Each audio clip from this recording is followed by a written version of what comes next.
What if Prince didn't just die, but was silenced? That's the chilling question hanging in the air after Sheila E's Bombshell courtroom testimony. The music icon's closest confidant didn't just take the stand, she lit it on fire.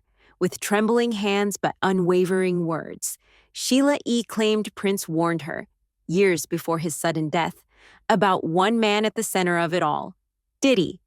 According to her, Prince saw things at Diddy's parties that left him shaken. He spoke of surveillance, blackmail, even rituals disguised as industry events. And now, in a federal courtroom, those warnings are turning into evidence.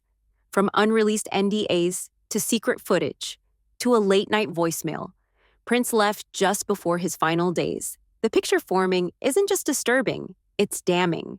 So was Prince a prophet or a marked man?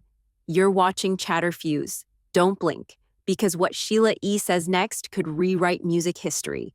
If you're as stunned as we are, hit like, drop your thoughts in the comments, and subscribe for every twist this trial uncovers. And if you thought Prince's warnings were chilling, the woman delivering them made it all feel real. When Sheila E walked into that courtroom on day 7 of the trial, heads turned. This wasn't just another witness. This was Prince's ride or die, his longtime collaborator, and one of the few people he truly trusted when the spotlight dimmed. For decades, Sheila E had been known as the legendary percussionist who kept time with Prince on stage. But today, she wasn't here to perform, she was here to testify, and the room knew it. The atmosphere shifted the moment she took the stand. No dramatic entrance, no fanfare, just a woman holding on to years of memories and secrets. Her testimony wasn't rehearsed or flashy. In fact, it was quietly devastating. Because she didn't just recount the past, she brought Prince's fears into the present. Sheila told the court that before his death, Prince confided in her more than once. Not just about contracts or masters. That was old news.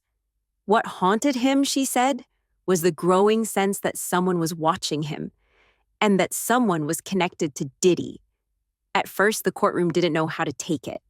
Prince, the artist who floated above drama, now tangled in one of the biggest federal cases in entertainment history. But Sheila's delivery was calm, controlled. She wasn't speculating, she was relaying, word for word, message for message. And as she spoke, you could feel it. She wasn't there to protect her reputation, she was there to honor his. This wasn't just testimony, it was a warning. And it all started with a name that came up more times than she cared to remember, Diddy. What Sheila E shared next turned the courtroom from stunned to silent. Because Prince's fear of Diddy wasn't some passing suspicion. It was deep, deliberate, and growing by the day. According to Sheila, Prince had started sounding different in the months before his death. Paranoid, yes, but not irrational. Focused, almost as if he knew time was running out. He warned her that something was very wrong with the industry, and it wasn't just about contracts or control of his masters. That was surface level. The real threat, he told her, was what happened behind the curtain. He described a world where NDAs weren't legal protections. They were muzzles, where parties weren't about networking, but rituals, and where the people at the top weren't just executives, they were watchers. Sheila said one late-night call still haunts her. Prince told her, they don't just want your talent, they want your silence. And if they can't buy it, they erase it. He spoke of surveillance systems that captured everything, not for security, but leverage. Rooms wired, cameras hidden, footage saved, blackmail disguised as insurance. And Diddy? His name kept coming up. Not as a rival, but as a key player in that system. Prince didn't accuse him of anything outright, but he warned Sheila to avoid any party Diddy hosted. You don't want to be in that room, he told her, because once you see what happens, you can't unsee it. At first, Sheila admitted, she thought maybe Prince was spiraling. Too much pressure, too many years battling labels and executives. But that changed after one night in Los Angeles. He came back shaken, pale, withdrawn. He stopped eating. He barely slept. He just kept repeating the same phrase. They know I know. But it wasn't just fear talking. Prince had seen something, and it happened at a party he never wanted to host, but did. If there was a turning point, a moment that shifted Prince from cautious to terrified, this was it. Sheila E. told the court that sometime around 2006, Diddy requested to throw a private industry event at Paisley Park. On paper, it was just another high-profile gathering. But behind the scenes, Prince didn't want it to happen. He didn't throw parties like that, especially not for people he didn't trust. But pressure came from all sides: mutual industry associates, label intermediaries, behind-the-scenes power players. Eventually, Prince gave in. Sheila said he agreed reluctantly, and that from the moment the setup began, things felt off. Security told her guests weren't allowed to bring phones, no personal bodyguards, no cameras, red carpet rules up front, but silence in the back. Prince pulled her aside and said, "This isn't my party anymore." Once inside, the energy shifted. Sheila described an atmosphere that felt more like a controlled experiment than a celebration. Famous guests, unmarked rooms, performances that didn't look like entertainment, and a VIP section cordoned off in the far wing of Paisley Park, where only a select few were allowed inside. Prince wouldn't go near it. When Sheila asked why, he didn't mince words. "That's where the real party is, and I want no part of it." She didn't enter either. What she did see, though, was enough. Controlled substances passed around freely, people behaving like they weren't being watched, and others behaving like they were. The next morning, Prince told her something that chilled her to this day.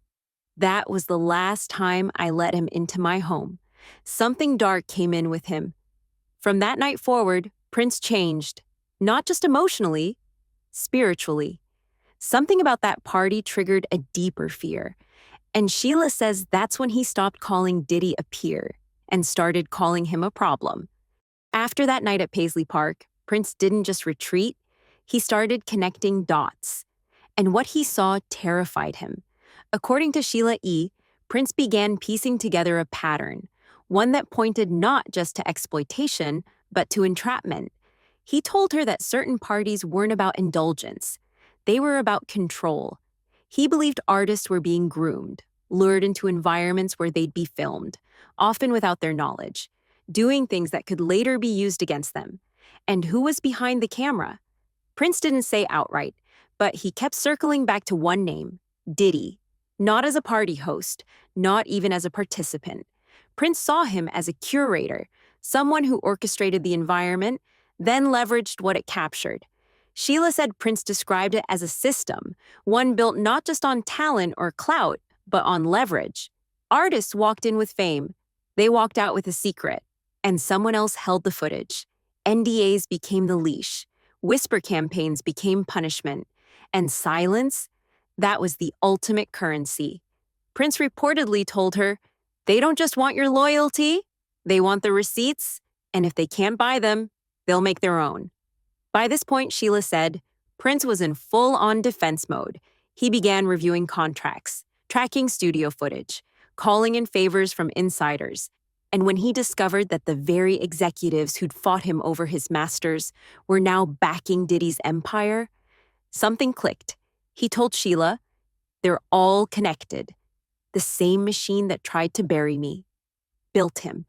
And as stories of blackballed artists and vanished careers began surfacing around him, Prince became convinced this wasn't paranoia. This was a playbook. And somewhere in the middle of it, pulling strings, collecting secrets, was a man Prince no longer recognized: Diddy. And if you thought this was all just hearsay, whispers from beyond the grave, prosecutors came prepared to turn those whispers into evidence. Right after Sheila E.'s testimony, the courtroom braced as the prosecution dropped what legal commentators later called an evidence bomb. First, they revealed a sealed envelope retrieved from Prince's personal attorney. Inside, photocopies of 3 NDAs, each one tied to events linked to Diddy's circle. One was signed by a female vocalist, detailing a coerced private performance at a 2010 party in the Hamptons. Another from a male guitarist referenced compromising footage shot in Miami. And a third, unsigned but ominously specific, outlined hush money terms for a young rapper invited to a so-called special appearance. All three NDAs came with a cover memo. Prince had obtained them from a whistleblower at a major label. He was gathering receipts, not for a tell-all, but for something far more permanent. Then came the audio. Prosecutors played a clip recovered from a Paisley Park backup drive. It was Prince rehearsing for an interview that was never aired, his voice steady but heavy. "They'll call it networking," he said, "but it's harvesting." Young artists go in thinking it's a party. They leave owing a debt measured in silence. The jurors leaned forward. That wasn't just commentary, that was confession-level clarity, and the breadcrumbs kept coming. A financial analyst took the stand, laying out a money trail that linked Diddy's events to boutique security firms staffed by ex-military contractors. The payments? Disguised under labels like VIP liaison and venue lighting. The same coded language Cassie had used in her own explosive testimony. And finally, the kicker. Hotel metadata, subpoenaed from a luxury chain, showed that Prince's keycard was reissued remotely at 3 a.m., the night before his emergency plane landing. That's the same hour Sheila E said he called her, terrified, whispering, "They're outside my door." Individually, these details were disturbing, but together, they formed a blueprint, a chilling map of control, coercion, and corporate complicity. And suddenly, Prince's paranoia didn't sound so paranoid after all. Whether you believe Prince was a visionary sounding the alarm, or just a man afraid of what he saw too clearly, one thing is certain: his warnings now ring louder than ever. Because this trial, it's no longer just about Diddy. It's about the machine behind him. The handlers, the labels, the silence bought and sold like stock.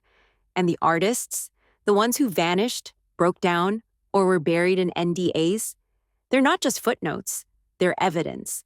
So we want to hear from you. Was Prince silenced, or did he leave behind the very playbook meant to expose it all? Drop your thoughts in the comments. This is a conversation the industry doesn't want you to have. And if you're ready to keep uncovering what's been hiding in plain sight, like, subscribe, and stay locked in. Because here at Chatterfuse, we don't just cover celebrity news, we unmask it.